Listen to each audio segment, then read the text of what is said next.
The storm had teeth. Rain slashed sideways across the iron gates of Elanthor, turning the mountain road into rivers of mud and stone. Lightning split the sky, illuminating the two figures huddled against the ancient pillars and the small shape pressed between them. "Please." The younger woman's voice cracked against the howling wind. "We only need shelter for the night." The guard did not move from his post. His torch sputtered and hissed, casting orange light across a face carved from indifference. "The Alpha takes no refugees, no wanderers, no one. We'll die out here." "That is not Valanthor's concern." Aelith tightened her grip on her daughter's shoulders, feeling Revna shiver beneath the soaked wool of her cloak. 4 days of running. 4 days of sleeping in ditches and abandoned barns, of jumping at every shadow, of watching the road behind them for the wolves she knew were coming. They had reached the only territory that might protect them, and the gates were closed. "Aelith." Orla's voice was thread-thin, barely audible above the storm. The older woman sagged against the pillar, one hand pressed to her side where the bandage had long since soaked through with blood and rain. "Leave me. Take Revna and—" "I'm not leaving you. I'm slowing you down. I have been since the river." Aelith spun back to the guard, desperation burning through her exhaustion. "The woman with me is wounded. She needs a healer. She needs to find another territory." The guard's hand moved to the blade at his hip. "You have until I count to 10. Then I remove you myself." Revna's small fingers curled into Aelith's dress. "Mama." That single word, so quiet, so frightened, snapped something inside Aelith's chest. She had not fled across 3 territories, had not watched her husband's blood soak into their bedroom floor, and had not carried her daughter through frozen forests and swollen rivers to be turned away by a guard who wouldn't meet her eyes. Aelith straightened to her full height. "I demand to see your Alpha." The guard laughed. "You demand?" "Tell him Aelith of the Greymore Pack stands at his gate. Tell him I have information about Valdric Sorn that he will want to hear." The name landed like a blade between them. The guard's laughter died. His hand stilled on his weapon. For the first time he truly looked at her, at the mud-caked dress that had once been fine, at the bearing that exhaustion could not fully erase, at the steel in her rain-washed eyes. "Valdric Sorn," he repeated slowly. "The Alpha of the Crestlands. Your enemy. The wolf who has been massing forces on your eastern border for 6 months." Aelith held his gaze without blinking. "I know why. I know what he's planning. And I will die with that knowledge before I share it with a guard who counts at frightened children." Silence stretched between them, filled only by the scream of the wind. Then the guard turned and disappeared through a narrow door set into the stone wall. Aelith's knees nearly buckled. "That was a bluff," Orla whispered. "You don't know what Valdric is planning." "I know enough." Aelith pulled Revna closer, trying to share what little warmth remained in her body. "I know he killed my husband for it. I know he chased us across 3 territories. Whatever Jareth discovered before he died, it was worth more than his life. And if this Alpha doesn't care?" Aelith stared at the iron gates, at the massive wolf heads forged into the metal, their eyes seeming to watch her with cold appraisal. "Then we die here, instead of out there. At least Revna will be out of the rain." Minutes passed. Or hours. Time lost meaning in the cold and the dark. Orla's weight grew heavier against Aelith's shoulder. Revna had stopped shivering. A bad sign, Aelith knew. The body stopped fighting when it began to surrender. Then the gates groaned. Aelith's head snapped up as the massive iron doors swung inward, revealing a courtyard of gray stone and flickering torches. Guards lined the pathway, their faces hard and their hands on their weapons. And at their center stood a man who made the storm seem gentle. He was tall, taller than any wolf she had encountered, with shoulders that blocked the torchlight behind him. His hair was black and fell past his jaw. Wet with rain, he seemed not to notice. A scar ran from his left temple to his cheekbone, pale against skin that had been burnished by wind and war. But it was his eyes that stopped Aelith's breath. They were the color of winter amber. Pale gold, almost yellow, with a coldness that made the storm feel warm. They swept over her with the assessment of a predator evaluating prey, calculating, dismissive, and already bored. "You speak of Valdric Sorn." His voice matched his eyes, low and rough, like stones grinding together.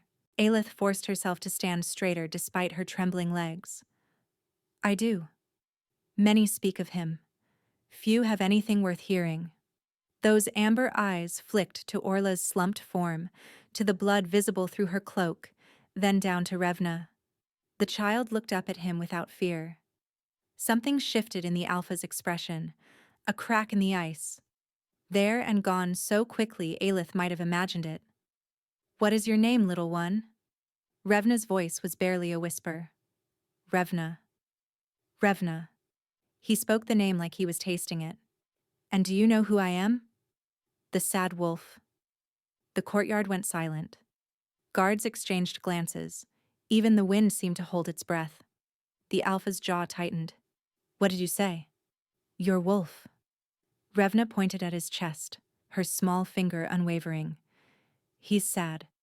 He's been sad for a long time. He misses someone." For a long moment, the Alpha simply stared at her daughter.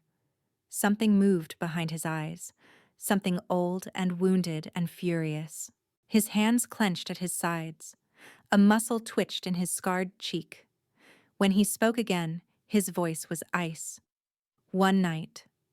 Aelith nearly collapsed with relief. "Thank you. Do not thank me." He turned away, his cloak snapping in the wind. "You will be housed in the eastern cottage. You will not leave it. You will not speak to my wolves. And at dawn, you will tell me everything you know about Valdric Sorn." He paused at the courtyard's edge without looking back. "If your information is worthless, I will throw you out myself."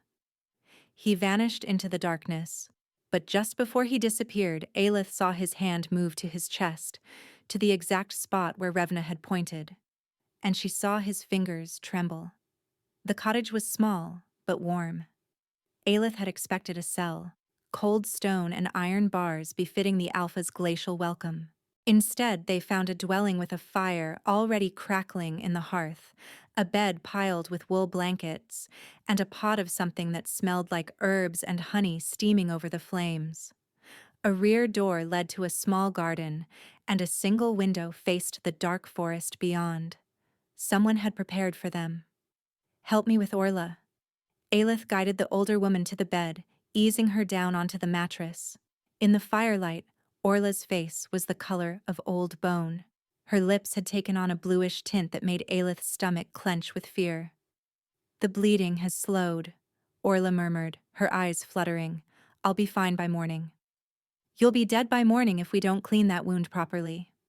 Aelith found clean cloth and water already set beside the hearth.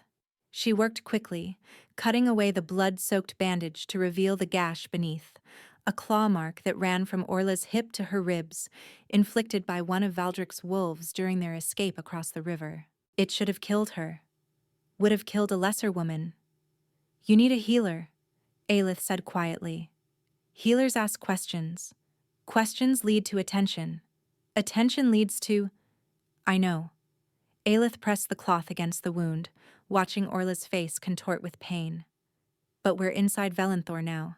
Valdric can't reach us here." "Can't he?" Orla's eyes found hers, clear despite the fever burning through her body. "You saw how that Alpha looked at us. Like we were already dead. How long do you think his hospitality will last once he realizes we've brought war to his doorstep?" Aelith had no answer. Revna had curled up on a small cot near the fire, her thumb in her mouth. A habit she had abandoned 2 years ago and reclaimed in the past week. Her eyes were closed, but Aelith could tell from her breathing that she was not asleep. She never slept anymore. Not truly. She shouldn't have said that. Orla's voice dropped to barely a whisper. About his wolf? About the sadness. She's a child. She doesn't know what she's saying. Doesn't she? Aelith's hand stilled on the bandage. She had noticed it too over the past months. The way Revna seemed to know things she shouldn't. The way animals calmed in her presence. The way she sometimes spoke of people's feelings as if she could see them hanging in the air like colored smoke. Jareth had noticed before her. Had started asking questions. Had begun researching the old bloodlines in texts that should have been dust centuries ago. And then Jareth had died. We don't speak of that, Aelith said firmly. Not here. Not anywhere. Orla's eyes searched her face for a long moment. Then exhaustion won, and she sank back against the pillows, her breathing growing shallow and uneven. Aelith sat by the fire until the flames burned low, listening to the storm rage against the walls and wondering if they had truly found shelter, or merely traded one cage for another. She must have dozed. One moment she was watching the embers glow. The next, pale gray light was seeping through the cottage's window, and Revna's cot was empty. Aelith bolted upright, panic flooding her veins. Revna? No answer. She checked behind the woodpile, under the bed, in every corner of the small room. Nothing. The front door stood slightly ajar, letting in a slice of cold morning air.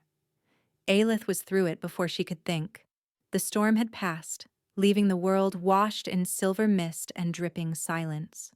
The eastern cottage sat at the edge of a vast forest, its dark trees standing like sentinels against the gray sky. Somewhere in the distance, wolves howled. The dawn patrol, she assumed, marking territory. Revna! Her voice echoed across the clearing. Revna, where are you? Movement caught her eye near the tree line. Her daughter stood in a small meadow at the forest's edge, her dark hair tangled with leaves, her bare feet buried in the frost-covered grass. She was not alone. The Alpha of Elanthor knelt before her. Aelith froze. From this distance, she could not hear their words, only see their shapes against the morning mist. The massive, scarred wolf king brought to his knees before a 4-year-old child. Revna's hands moving as she spoke, animated and unafraid. The Alpha's stillness, absolute and complete, like a man made of stone. Then Revna reached out and touched his face, her small palm pressed against his scarred cheek, and even from 30 yards away, Aelith saw the Alpha flinch as if he had been burned. She ran. Revna! She reached them breathless, pulling her daughter back against her chest. I told you never to wander alone. I told you. I wasn't alone. Revna pointed at the Alpha, who was rising to his feet with an expression Aelith could not read. Corvain was here. Corvain. She had not known his name until this moment, had not thought to ask. The Alpha of Elanthor was simply that, a title, a legend, a last desperate hope. Now her daughter spoke his name like they were old friends. She found me. Corvain's voice was rougher than it had been last night, as if something had scraped it raw. Not the other way around. She's a child. She doesn't understand.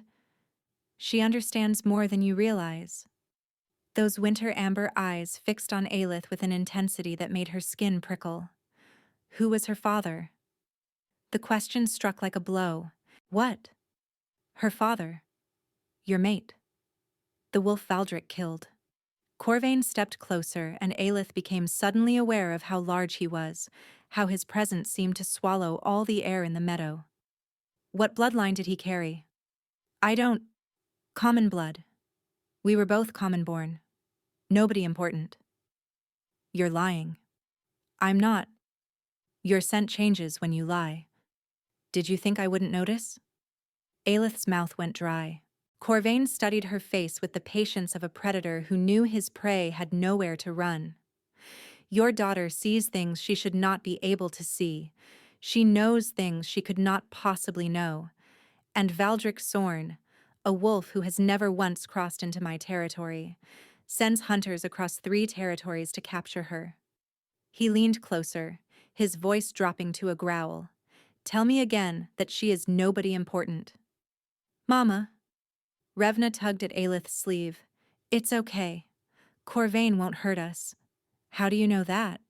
"Because his wolf told me." Revna smiled up at the Alpha with innocent certainty. "His wolf wants to protect us, even if Corvain doesn't know it yet." Corvain's expression flickered. That crack in the ice again, deeper this time, spreading. He turned away abruptly, his cloak swirling around him. "The healer will come for your companion within the hour. You will remain in the cottage until I send for you." "And then?" He paused, his back rigid.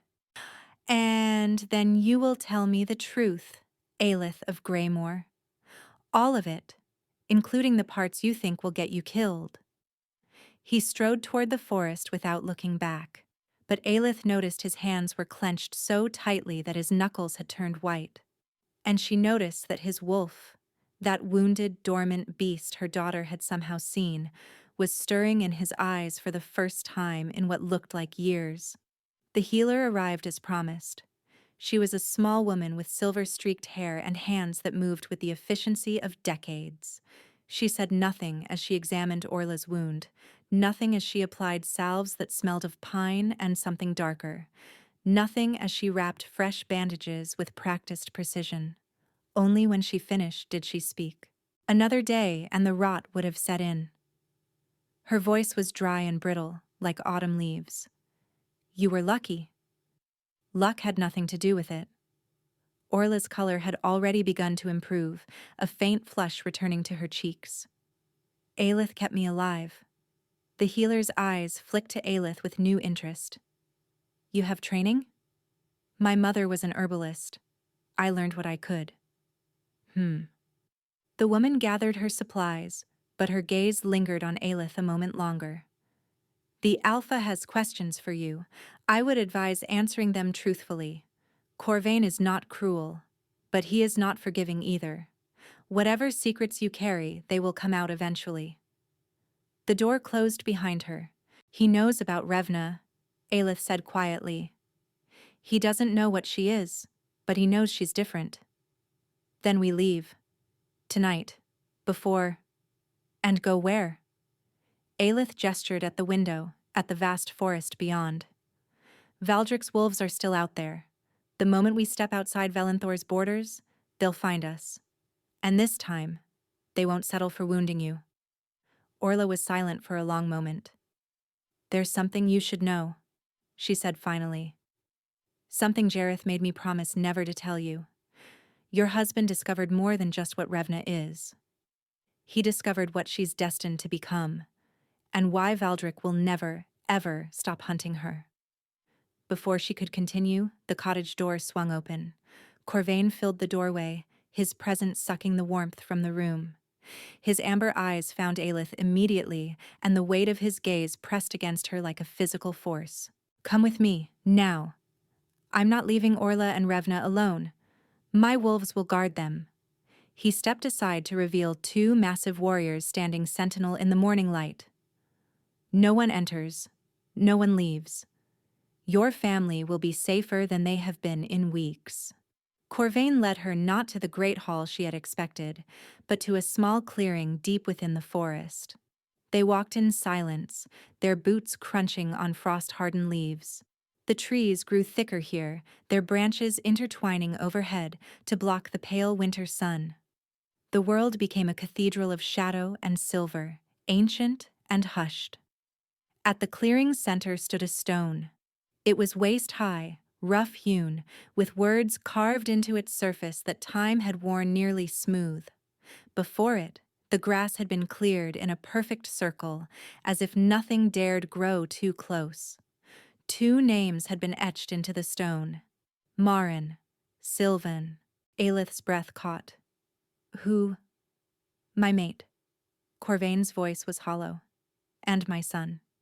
The words hung in the frozen air. Aelith stared at the grave marker, understanding crashing through her like a wave. The Alpha who never took a Luna. The wolf her daughter had called sad. The ice in his eyes that was not cruelty, she realized now, but armor. He had loved once. He had lost everything. Valdric, she said quietly. Valdric's father. 15 years ago, before Valdric inherited the Crestlands, they came during a celebration. Marin was 8 months pregnant. His hands clenched at his sides. I was not fast enough. Corvain, I did not bring you here for sympathy. He turned to face her, and Aelith saw that his eyes had shifted. No longer entirely human, the amber bleeding into gold, his wolf pressing close to the surface. I brought you here so you understand what I am willing to do to the wolves of Crest, and so you understand what I need before I do it. What do you need? The truth. He stepped toward her, close enough that she could feel the heat radiating from his skin despite the winter cold. What is your daughter, Aelith? What did your husband discover that was worth dying for? Aelith's heart pounded against her ribs. She thought of Jareth's body on their bedroom floor. She thought of the nights spent running, of Orla's blood on her hands, of Revna's small voice asking why the wolves were chasing them. She thought of the way Corvain had knelt before her daughter in the meadow, as if pulled by a force he could not name, and she made her choice. The first wolves, she said. Have you heard of them? Corvain's expression flickered. Legends. Children's stories. They're not stories. Aelith's voice steadied as she spoke. The first wolves were the originals, the ancestors of all wolf kind. Their bloodline was supposed to have died out centuries ago, diluted through generations until nothing remained. She paused. Jareth discovered it didn't die out. It went dormant. Hidden in common bloodlines, passed down through generations, waiting. Waiting for what? For the right vessel. Aelith met his eyes. For a child born under the blood moon to parents who both carried the dormant gene. Corvain went very still. Revna was born on the winter solstice, Aelith continued, beneath a blood moon unlike any seen in 300 years. Jareth didn't understand at first, but then she started seeing things, knowing things, and he began to research, to dig into old records and forbidden texts. Her voice broke slightly. He was so excited when he found the truth. He thought it was a blessing. What did he find? That our daughter carries the complete bloodline of the first wolves. Undiluted. Pure. Aelith's hands trembled. And that when she comes of age she will have the power to command any wolf who hears her voice. Any wolf. Regardless of pack. Regardless of allegiance. Corvain's face had turned to stone. Valdric found out. Aelith whispered. I don't know how. But he came for her. He wants to raise her as his own, to wait until her power awakens, and then... She couldn't finish. He would be unstoppable. Corvain's voice was barely human. An army that cannot disobey. Every pack in the realm brought to heel by a power they cannot resist. Yes. The silence that followed was absolute. Then Corvain moved. Not toward her, but toward the grave. He pressed his palm against the cold stone, against the names of the family he had lost. I swore I would never take another mate, he said quietly. I swore I would never let another soul close enough to destroy me. His shoulders rose and fell with a heavy breath. And now a child I've known for one day has looked into my heart and seen every wound I carry. I'm sorry. Don't be. He turned back to face her, and Aelith saw something new in his eyes, something burning beneath the ice. Your daughter sees what I have tried to bury. My wolf, silent for 15 years, stirred the moment she touched my face. His voice dropped to a rasp. Do you know what that means? Aelith shook her head. It means the bond recognizes something. Corvain stepped toward her, close enough to touch. Not just in the child. In you. Aelith's breath stopped. I felt it last night. His hand rose, hovering near her face without quite making contact. When I saw you at the gate, half drowned and desperate, I told myself it was nothing. When your daughter spoke my wolf's grief aloud, I told myself it was coincidence. His fingers brushed her cheek, and heat bloomed through Aelith's entire body. But when I watched you tend to your wounded, when I saw you stand before me with nothing but defiance in your eyes, my wolf said a word I never thought I would hear again. What word? Corvain's eyes blazed gold. Mine. The word ignited something in Aelith's chest, a warmth she had not felt in years, a stirring of something she had thought died with her husband, and terrified her to her core. I can't. She stepped back, breaking the contact. I'm not. My husband is barely cold. I have a daughter to protect. I don't have room for. I know. Corvain did not pursue her. And I am not asking for anything. I am telling you what is. So there are no lies between us. His jaw tightened. Valdric Sorn killed my family. He will not have yours. Whatever the cost, whatever war comes to my gates, I will stand between that wolf and your daughter. Why? You don't owe us anything. Because my wolf has chosen. His voice cracked on the word. And because for the first time in 15 years, I feel something other than grief. Before Aelith could respond, a howl split the morning air. They both spun toward the sound. It came from the east, from the border. And it was joined by another, then another, a cascade of warnings rolling across the territory like thunder. Corvain's expression hardened to iron. They're here. Aelith felt her blood chill. Valdric? His wolves. At least 30, crossing the eastern ridge. Corvain was already moving, his stride lengthening into something inhuman. Get back to the cottage. Stay with your daughter. Do not leave for any reason. Corvain? He paused at the edge of the clearing, looking back at her with eyes that burned like molten gold. I meant what I said, Aelith. Whatever comes through those trees, it will have to go through me first. Then he shifted. The transformation was violent and beautiful. Bones cracking, flesh rippling. A man dissolving into a wolf the size of a horse. His fur was the deep black of a moonless night. His eyes twin flames of amber fire. He threw back his massive head and howled. The sound shook the forest. Birds erupted from the trees. The ground trembled beneath Aelith's feet. And across Elanthor, dozens of answering howls rose to meet their alpha's call. Corvain vanished into the trees, a shadow swallowed by shadows. Aelith ran for the cottage, her heart pounding with terror and something else, something that felt dangerously like hope. Aelith reached the cottage as the first screams split the air. Not wolf howls, human screams. The guards Corvain had left at the door were shifting mid-stride, their bodies rippling into massive gray wolves that launched toward the eastern tree line. Inside, one of them snarled the word before his jaw elongated into a muzzle. Bar the door! Aelith didn't hesitate. She burst through the cottage door, slamming it behind her and throwing the heavy iron bolt into place.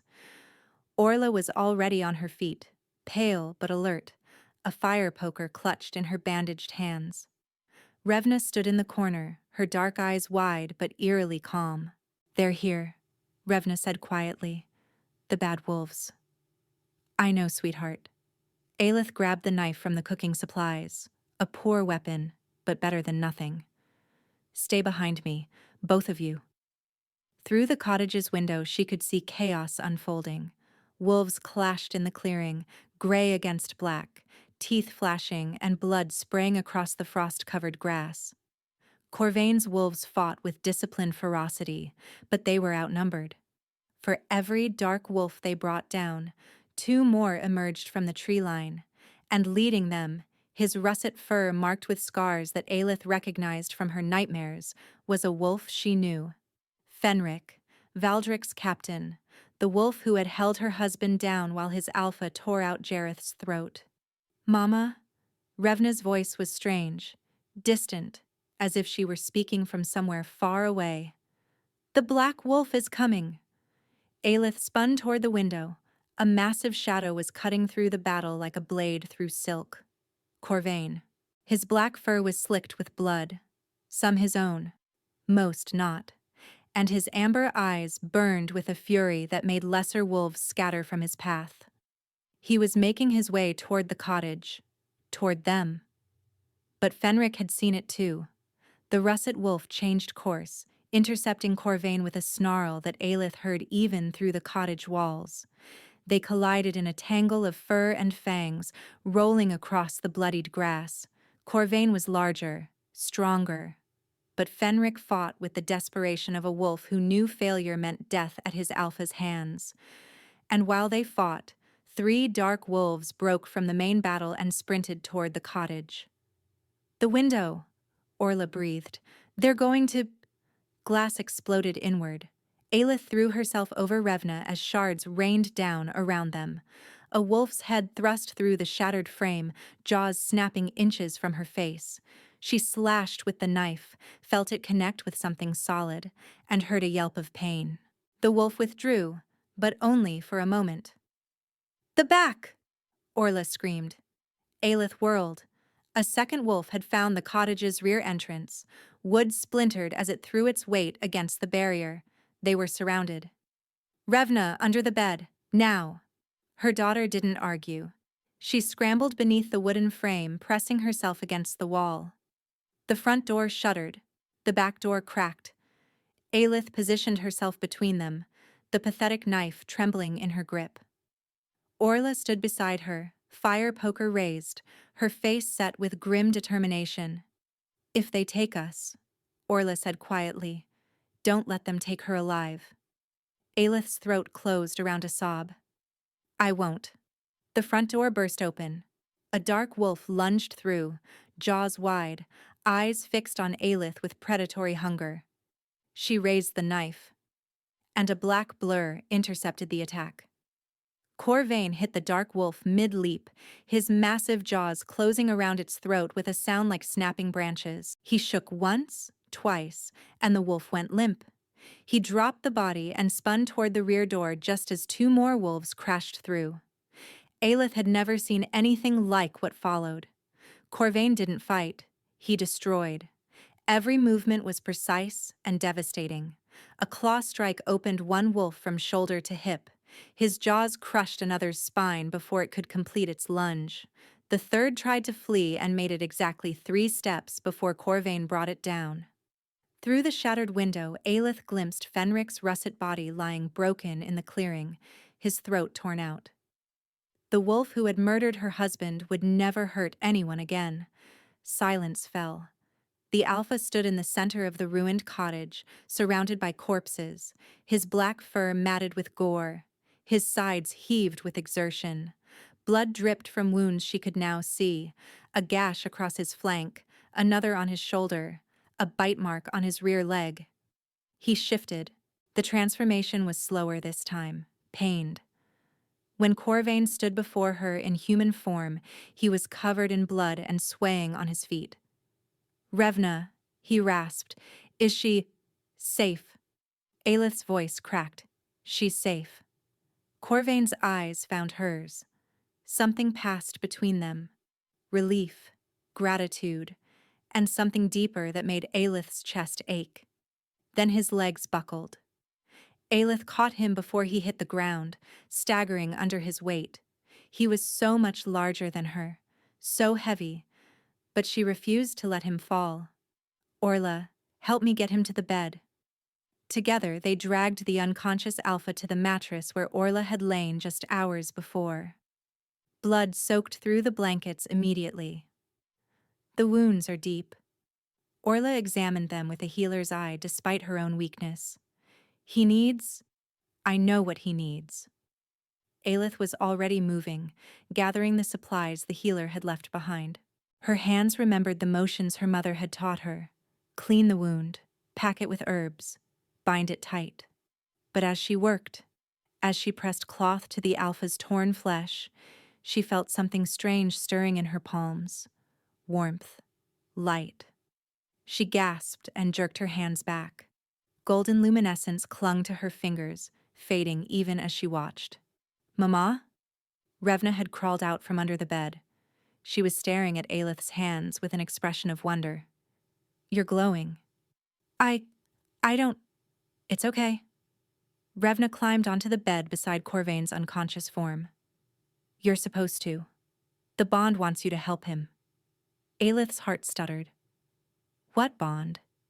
But Revna only smiled and placed her small hand over Corvain's heart. The one that's been waiting for both of you, she said, for a very long time. Corvain drifted in darkness. He knew this place, had visited it every night for 15 years, the void where his wolf had retreated after Marin's death, the empty cavern where Joy went to die. But something was different now. Light flickered at the edges of his vision. Warmth pressed against his chest, against his face, against the wounds that should have been screaming with pain.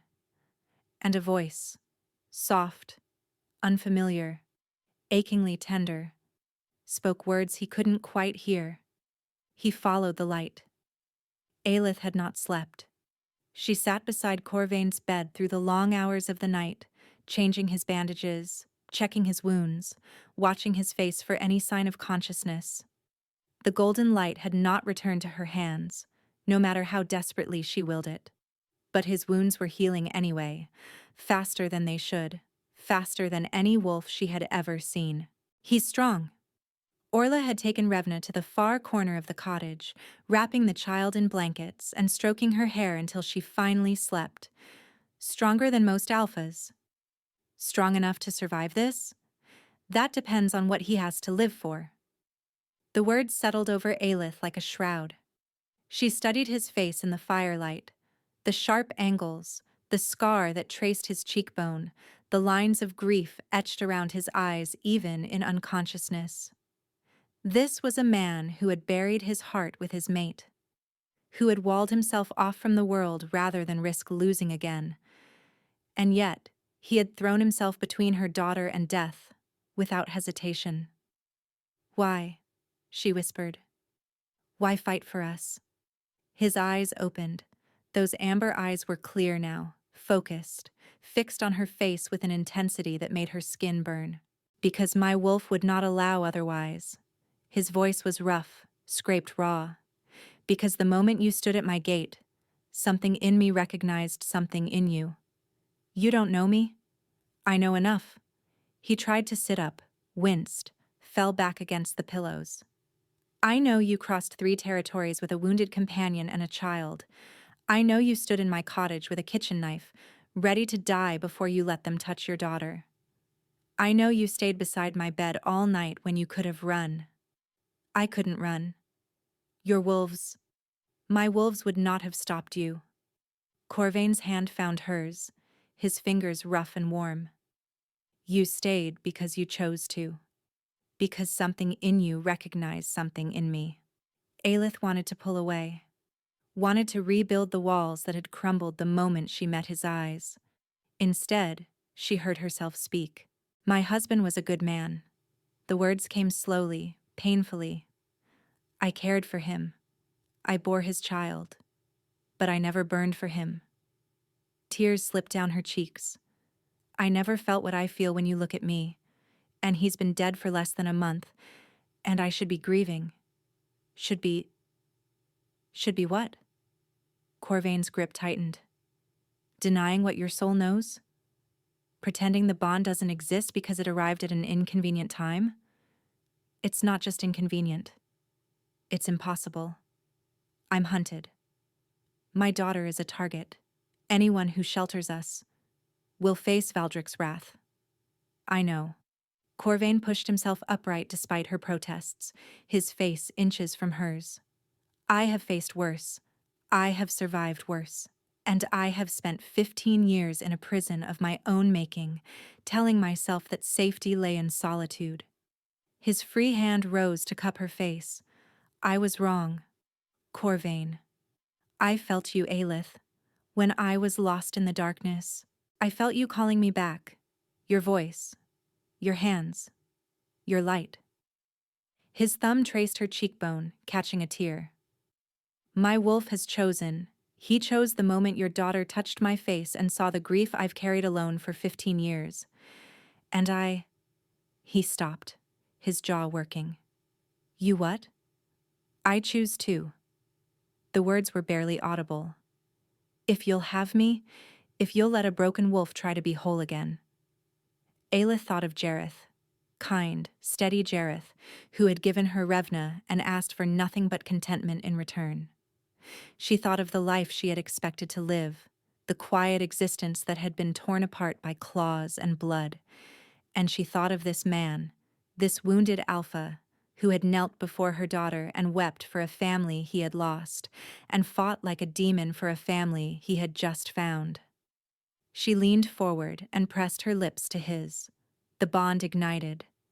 It was not the gentle warmth she had felt before. This was wildfire, a conflagration that roared through her veins and set every nerve ablaze. She felt Corvain's surprise, his hunger, his desperate hope crashing against her consciousness like waves against a shore. And she felt his wolf rise to meet hers. Hers. She had not known she had one, had never shifted, never felt the beast that apparently lived within her. But now, awakened by the bond, something stirred in the depths of her soul. When they finally broke apart, both gasping, Corvain's eyes were blazing gold. "You feel it," he breathed. "The bond, it's complete." Aelith pressed her hand to her chest, feeling the impossible new presence that pulsed beside her own heartbeat. Or nearly. "I can feel you. Inside me. And I, you." Corvain's hand covered hers. "We are bound now, Aelith. Whatever comes, we face it together." A small voice interrupted them. "I told you." Revna stood beside the bed, her dark eyes gleaming with satisfaction. The bond was waiting. Now the bad wolf can't win. A howl rose from the eastern border, not a warning this time. A summons. The messenger arrived at dawn. He was young, barely more than a pup, and he trembled as he knelt before Corvain in the great hall of Elanthor. The Alpha had insisted on receiving the message properly, despite his wounds. "Speak," Corvain commanded. Aelith stood at his right hand, a position that had not gone unnoticed by the gathered wolves. "Alpha Valdric Sorn sends his regards. He demands the return of the widow from Greymoor and the child she harbors." The messenger swallowed hard. "He offers peace in exchange for their surrender, one day to comply. After that, war. His full force against Elanthor. 3,000 wolves, Alpha. We counted them at the border." Silence gripped the hall. 3,000, murmured Hadron, the eldest advisor. "We have perhaps 800 who can fight. Even with your strength, Alpha. You counsel surrender." Hadron lowered his eyes. "I counsel survival. The woman and child are not of our pack." Their quarrel became ours the moment Valdric's wolves crossed into my territory and attacked my people. Corvain's voice was ice. Their quarrel became mine the moment I gave them shelter. With respect, Alpha, the woman is my mate. The words detonated in the hall like thunder. The bond formed last night. She is Luna of Elanthor in all but ceremony, and her daughter is under my protection, as surely as if she were my own blood. Alpha, 3,000 wolves. I will not surrender them. Send word to Valdric Sorn. Tell him his demands are refused. Tell him if he wants war, he will have it. Corvain's eyes blazed. And tell him I remember what his father did to my family. Tell him I have waited 15 years for a Sorn to be foolish enough to give me an excuse. The messenger fled. That night, as Corvain slept beside her with one arm wrapped protectively around her waist, Aelith lay awake and listened to the distant howls of the gathering army. 3,000 wolves, 800 to defend. And at the center of it all, one small girl with power she didn't understand, and enemies who would never stop hunting her. Aelith made her decision. She slipped from the bed without waking Corvain. The bond made it difficult, his wolf stirring at her absence, but exhaustion kept him under. She dressed in silence, gathered Revna from the small cot. "Mama?" Revna's voice was drowsy. "Where are we going?" "Somewhere safe, sweetheart." "But we're safe here. Corvain will." Corvain will die if we stay. Aelith's voice cracked. Everyone here will die. Because of us. She crept through the silent corridors toward the eastern gate where the forest waited. Where Valdric waited, she would offer herself. Offer Revna. Perhaps if Valdric had what he wanted, he would spare Elanthor. Perhaps Corvan would survive. The eastern gate loomed before her, unguarded in the pre-dawn darkness. Aelith stepped through. And behind her, in the Alpha's chambers, Corvain woke with a roar of anguish as the bond screamed with sudden terrible distance. The forest swallowed Aelith whole. She ran blindly, Revna clutched to her chest, branches tearing at her dress and skin. The bond pulsed in her chest like a second heartbeat. Corvain's anguish, his fury, his desperate need crashing against her consciousness. Come back. Come back. Come back. She felt his wolf howling through the connection, felt him tearing through the halls of Elanthor, felt the moment he caught her scent at the eastern gate. He was coming, but she had to reach Valdric first. Mama. Revna's voice was calm despite everything. This isn't the way. It's the only way, sweetheart. If I give him what he wants, he doesn't want us. He wants what I can do. Revna's small hands pressed against Aelith's cheeks. And if he gets it, everyone dies anyway. Corvain, Orla, everyone. Aelith's steps faltered. How do you know that? Because I can see it. The threads, the futures. There's only one path where we survive, Mama. And you're running the wrong direction. Before Aelith could respond, the forest erupted with wolves. They came from everywhere, shadows peeling away from trees, darkness given form and fang. Dozens of them, circling, closing in. And at their center, shifting from wolf to man with lazy grace, stood Valdric Sorn. He was beautiful in the way that poison was beautiful. Golden hair, perfect features, eyes the pale blue of a winter sky. He smiled at Aelith like she was an old friend. The wayward widow. I must thank you for saving me the trouble of breaching Elanthor's walls. Aelith's arms tightened around Revna. I came to bargain. Bargain? With what? You have nothing I cannot simply take. Take us and leave Elanthor in peace. Peace. Valdric tasted the word like something rotten. There will be no peace while a single wolf remembers that Corvain humiliated my father. I will take your daughter. I will raise Elanthor to ash, and I will make your mate watch as I claim everything he loves before I finally let him die. The bond screamed. Aelith felt Corvain's presence like a thunderstorm on the horizon, close now, but not close enough.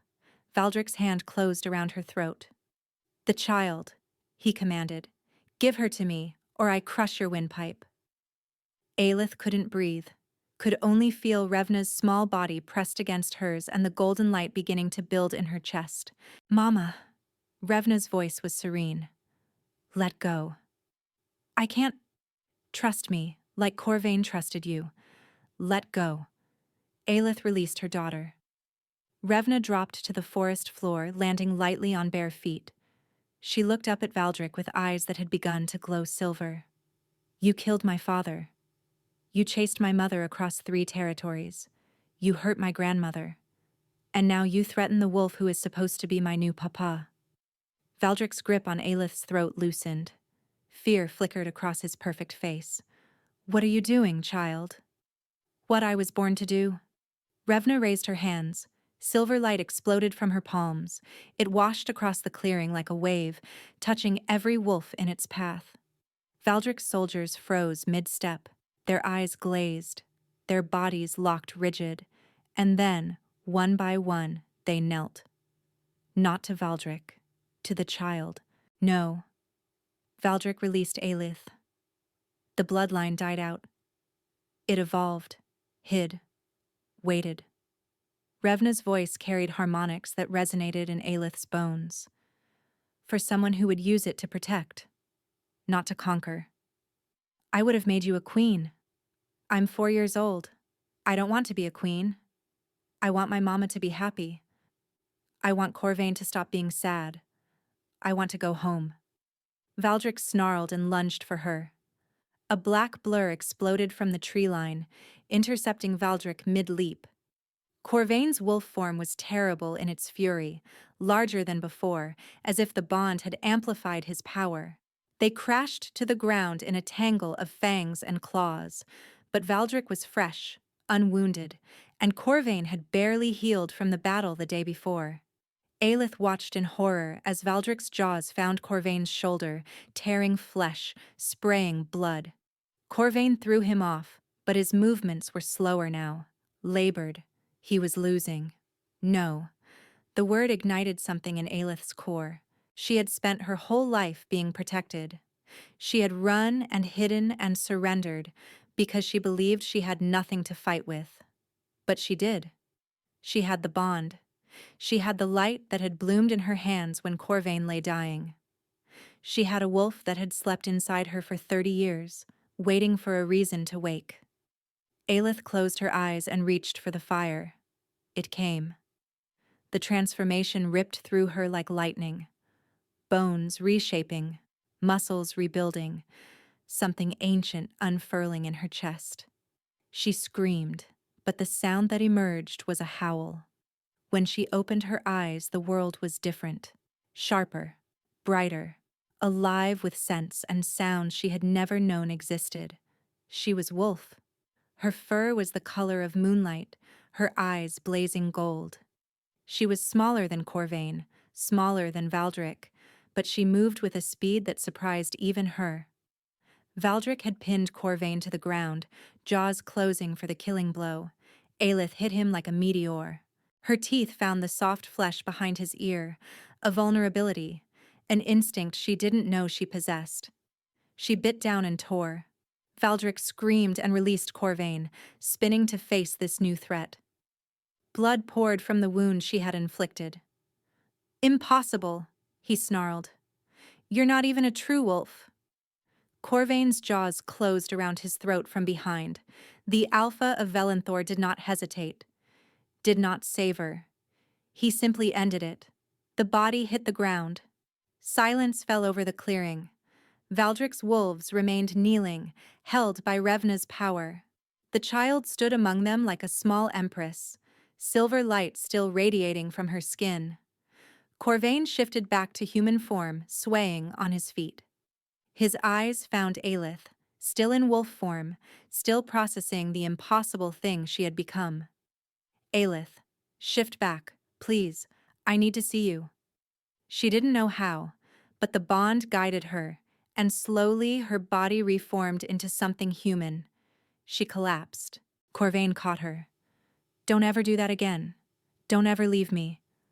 I'm sorry." She was crying. "I thought I could save you.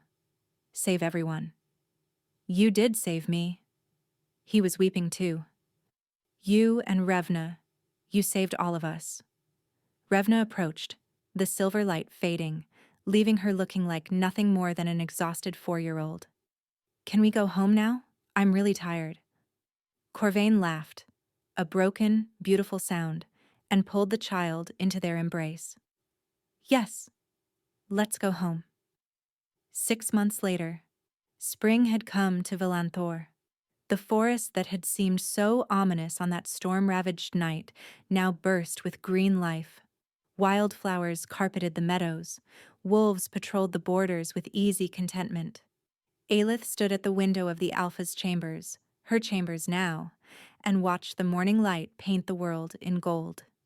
"You're brooding." She turned to find Corvain watching her from the bed. "I'm thinking." "You think very loudly through the bond. It feels like brooding." She laughed and sat beside him. His hand found hers immediately. "I was thinking about how different everything is. 6 months ago, I was running for my life.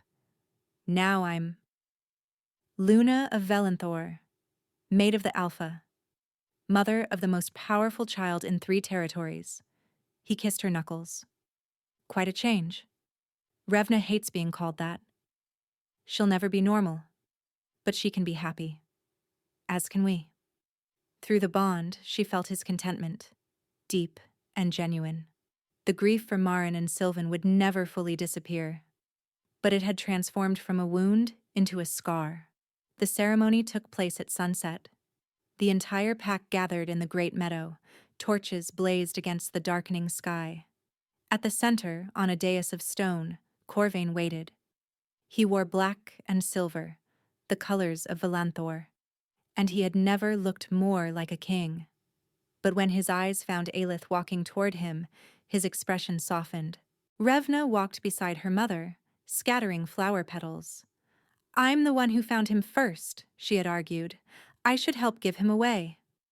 The elder who presided, ancient Hadron, who had counseled surrender and now wept openly with joy, spoke the traditional words, the blessings of the moon, the binding of souls.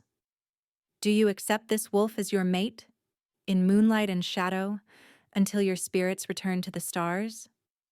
"I do." "And do you accept this woman as your Luna, as your partner, your equal, your heart's home?" "I do. I have from the moment she stood at my gate and demanded to see me."